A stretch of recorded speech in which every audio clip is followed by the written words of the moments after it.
Hello friend, welcome back to my channel. आज हम बहुत ही टेस्टी और बहुत ही स्पेशल नाश्ता की रेसिपी लेके आए हैं, जिसके लिए हम सबसे पहले एक कढ़ाई को गरम कर लेंगे और इसमें ऐड करेंगे 1 से 1.5 चम्मच तेल। इतना ऑयल फिर ना ज़्यादा इसमें ऑयल होगा ना कुछ। बहुत ही प्यारी, बहुत ही टेस्टी रेसिपी बन के तैयार होगी। बस आप इसको बिल्कुल भी स्किप ना करें, स्टेप बाय स्टेप फॉलो करें, तभी परफेक्ट बनेगी। उसमें मैंने आधा चम्मच जीरा ऐड किया है।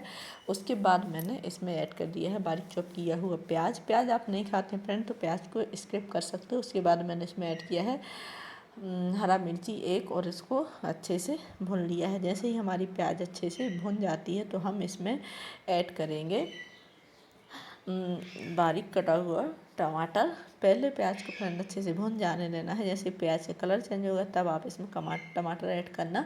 उसके बाद टमाटर ऐड किया है तो तुरंत ही आप इसमें नमक ऐड कर दीजिएगा, जिससे क्या होगा, टमाटर हमारा जल्दी ही सॉफ्ट हो जाएगा। और हम इसको अब थोड़ी देर पका लेंगे। जैसे ही हम इसको थोड़ी देर पकाएंगे तो हमारा टमाटर हल्का सा सॉफ्ट हो जाएगा। तो इसी टाइम हम इसमें ऐड कर देंगे कुछ मसाले। तो इसमें मैंने आधा चम्मच हल्दी, और उसके बाद मैंने 1 चम्मच इसमें धनिया पाउडर और आधा चम्मच गरम मसाला ऐड किया है। अगर आपको गरम मसाला ऐड करना है तो करिए, नहीं तो आप इसको स्किप कर सकते हैं। और इसको अब हम थोड़ी देर मसालों को भून लेंगे, और साथ ही हम इसमें जो टमाटर है इनको भी अच्छे से मिसल देंगे, ताकि ये अच्छे से सॉफ्ट हो जाए और ज़्यादा ये अच्छे से मिक्स हो जाए। उसके बाद मैंने लिया है कद्दूकस किया हुआ उबला हुआ आलू। फ्रेंड, अगर आप कच्चे आलू से रेसिपी बनाना चाहते हैं तो इस टाइम आप कच्चा आलू डाल के भी इसको बना सकते हैं, पर उसको थोड़ी देर बॉयल करने के लिए आपको टाइम देना पड़ेगा।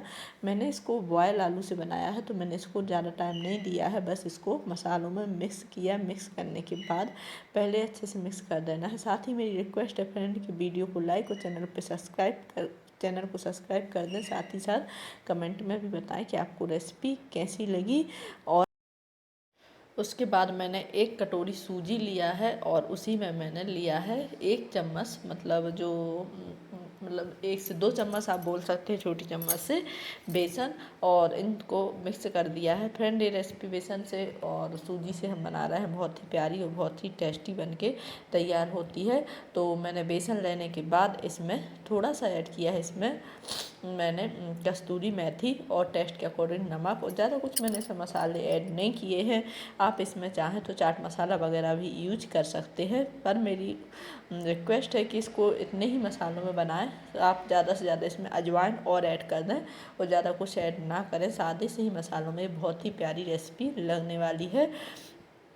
और नमक डालने के बाद इसमें मैंने थोड़ा थोड़ा पानी डाल के इसका डो बना लिया है, ताकि हमारी सूजी अच्छे से घुल जाए और इसमें कोई भी वो ना हो। तो इसमें अब हम थोड़ा थोड़ा सा पानी डाल के एक घोल बना के तैयार करेंगे। घोल थोड़ा सा पतला ही रखना है फ्रेंड, क्योंकि इसमें जो सूजी है हमारी फूलती है, इसलिए।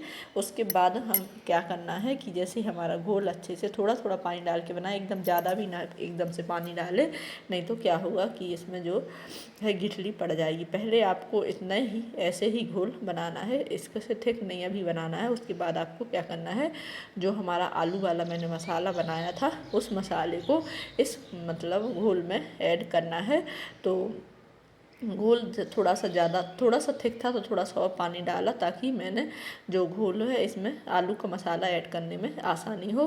तो इसको ऐड करने के बाद मैंने इसको अच्छे से मिक्स कर दिया। मिक्स करने के बाद मुझे लगा कि ये थोड़ा सा थिक और है, तो मैंने इसमें थोड़ा सा पानी और ऐड कर दिया था। पर उससे पहले मसाले को अच्छे से मिक्स कर दें। फ्रेंड, इतना अच्छा ये रेसिपी लगती है कि आप सोच भी नहीं पाएंगे। बहुत ही टेस्टी ये नाश्ता बनके तैयार होता है। उसके बाद आपको क्या करना है, जैसे ये लगे आपको थिक है तो थोड़ा हल्का सा पानी डाल के इसको रेस्ट पे रख दिया था मैंने। और 5 मिनट बाद मैंने देखा सूजी फूल गई थी तो और ज़्यादा थिक हो गया था, तो इसमें थोड़ा सा पानी और मैंने ऐड कर दिया था। हम देखेंगे कि कढ़ाई गर्म हो गई है, तो अब इसमें हम एक एक करके जैसे पकौड़े बनाते हैं वैसे ही इनको बना लें। अच्छे से गोल शेप में बनाएं, या फिर कोई भी शेप आप बना सकते हैं। मेरा गोल शेप में नहीं आया था, मैं आपको बोल रही हूँ पर। और इस तरह से सभी को एक बार में जितना आता है उतना बना लेंगे, और उसके बाद उलट पलटते पलटते हुए एकदम कुरकुरे होने तक सेंकें और इसको मीडियम आंच में सेंकें। फिर इतना कुरकुरा इतना टेस्टी पकौड़ा बनता है आप सोच भी नहीं सकते। और अभी बरसात शुरू होने वाली है तो घर में रोज़ रोज़ नए नए तरीके के पकौड़ों की डिमांड भी शुरू हो जाएगी। तो इसको ज़रूर बनाएं, साथ ही साथ वीडियो को लाइक करके चैनल को सब्सक्राइब करें और बेल आइकन को भी प्रेस कर दें और कमेंट करके भी बताएं कि आपको रेसिपी कैसी लगी। Thank you so much friend.